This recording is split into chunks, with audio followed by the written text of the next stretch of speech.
तुम्हालाही भाजी करायचा कंटाळा आला आहे का आणि घरात फक्त कांदा आणि गव्हाचं पीठ आहे तर ही झटपट रेसिपी नक्की करून बघा.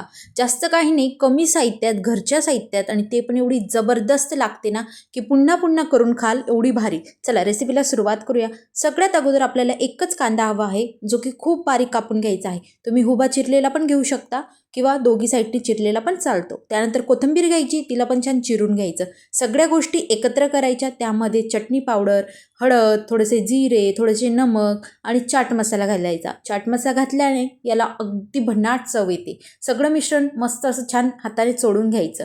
त्यानंतर गव्हाचं पीठ घ्यायचं. एक गव्हाच्या पिठाचा हुंडा घ्यायचा. त्यामध्ये सगळं मिश्रण भरून घ्यायचं आणि सगळ्या बाजूंनी त्याला लॉक करून घ्यायचं.